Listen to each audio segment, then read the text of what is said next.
O Senhor esteja convosco. Ele está no meio de nós. Proclamação do Evangelho de Jesus Cristo segundo Lucas. Glória a vós, Senhor.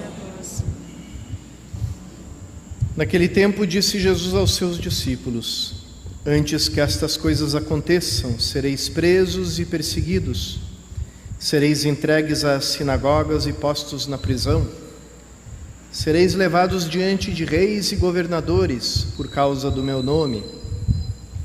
Esta será a ocasião em que testemunhareis a vossa fé. Fazei o firme propósito de não planejar com antecedência a própria defesa, porque eu vos darei palavras tão acertadas que nenhum dos inimigos vos poderá resistir ou rebater. Sereis entregues até mesmo pelos próprios pais, irmãos, parentes e amigos. E eles matarão alguns de vós. Todos vos odiarão por causa do meu nome, mas vós não perdereis um só fio de cabelo da vossa cabeça. É permanecendo firmes que ireis ganhar a vida. Palavra da salvação. Glória a vós, Senhor.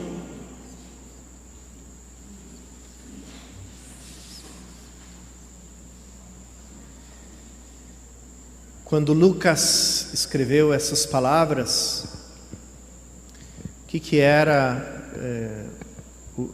eram os cristãos? Quantos eram os cristãos?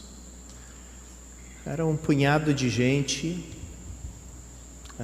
não dos mais ricos nem dos mais sábios, dos pequenos,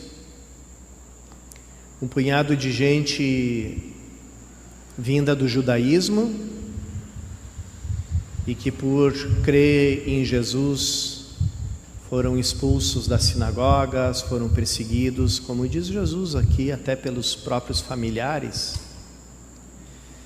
E também entre os pagãos, que eram, além de se tornarem cristãos e entrarem na ilegalidade, com o cristianismo proibido oficialmente pelo Império Romano a partir do ano 64, reinado de Nero. Além de sair fora da lei, ainda também riscavam serem denunciados pelos próprios colegas, pelos próprios amigos, E ainda por cima entravam numa comunidade, às vezes em comunidade que a maioria vinha do judaísmo, e que apesar de já serem todos cristãos, aqueles que vinham do judaísmo meio que olhavam de cima para baixo para eles. Consideravam eles menos, porque não vinham do povo eleito, não vinham do povo judaico. Quantas vezes São Paulo teve que brigar, por esses filhos da igreja vindos do paganismo e que eram discriminados não só pela sociedade, pela família, mas às vezes pelos próprios cristãos, pelos próprios aqueles que estavam lado a lado deles e que vinham de raça judaica. Então, quando Lucas escreveu essas palavras,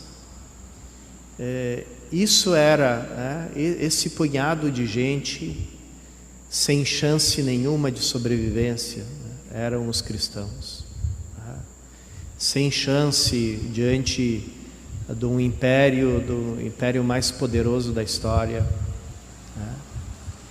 sem chance diante da religião oficial judaica, com os seus ritos, de tanto tempo, com as suas tradições de tantas centenas de anos. Então, ali eles escutavam, quando se reuniam nas casas, alguém lia para eles essas palavras que nós estamos escutando hoje, de São Lucas: sereis odiados por todos, sereis entregues pelos próprios amigos, mas é permanecendo firmes que ireis ganhar a vida.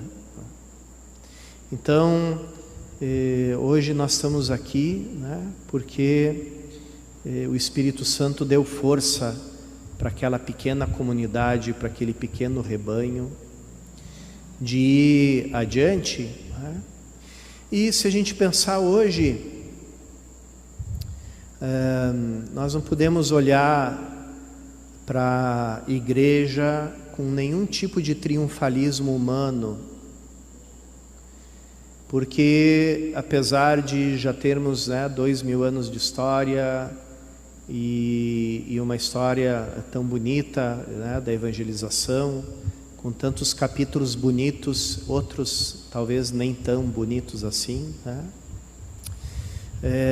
Se a gente olhar para quem realmente crê em Jesus Cristo e quem realmente descobriu a vida em Cristo, né? Porque a gente, como todos nós sabemos, existe essa maneira de ainda encarar o cristianismo, e de forma especial a Igreja Católica como religião oficial, religião oficial, religião da maioria. E um pouco todo mundo se identifica assim, hoje um pouco menos, Aqui o Espírito Santo é um dos estados com a menor porcentagem de católicos do Brasil, então já é um pouco menos assim. Mas a postura muitas vezes é essa, da religião oficial.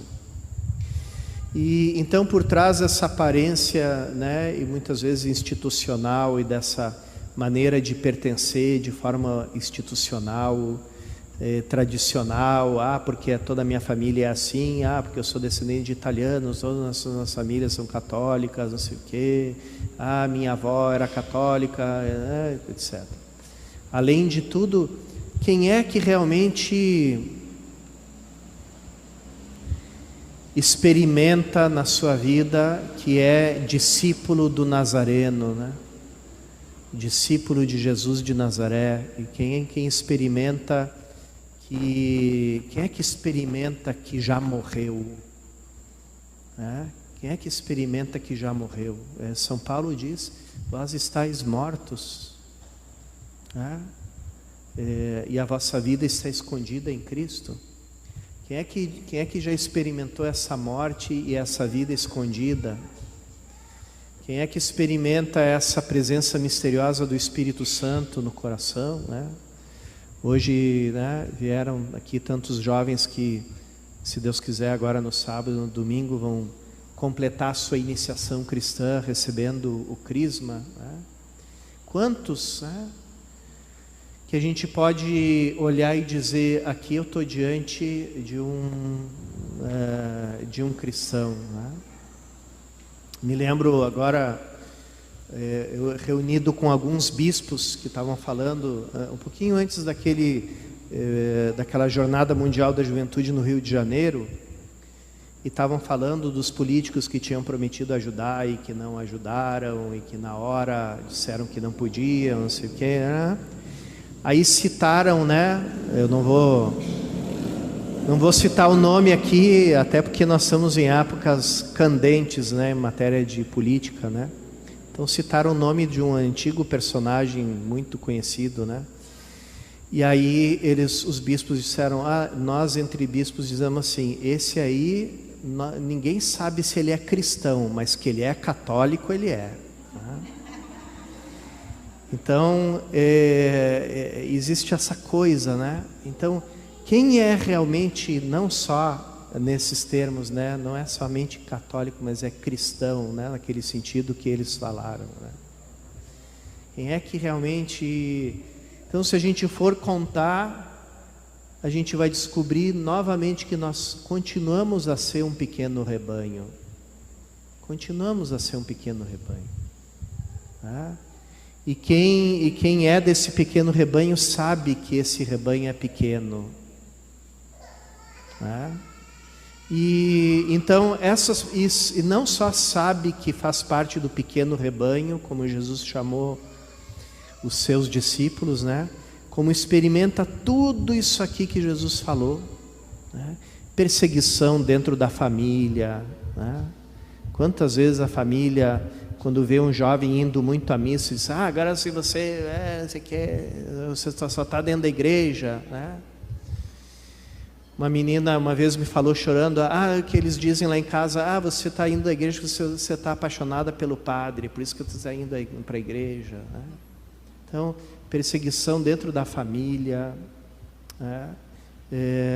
Enfim, no ambiente de trabalho, de todas as formas, né? E sem falar em toda a pressão cultural, né? Da cultura, do discurso imperante, né? Que sempre nos desafia, né? Porque não os valores que dizem ali são só as coisas do homem velho, não entendem nada da vida nova surgida de Cristo. Então, não é só para aquele punhado de gente do tempo de Lucas que Jesus fala essas palavras, é para nós também, né? Sereis odiados, matarão alguns de vós, mas permanecendo firmes ireis ganhar a vida. Peçamos nessa Eucaristia, né, alimento da vida eterna, a fortaleza, né, para ficar firmes e assim manifestar sempre em nós essa vida nova que nos vem de Cristo nosso Senhor.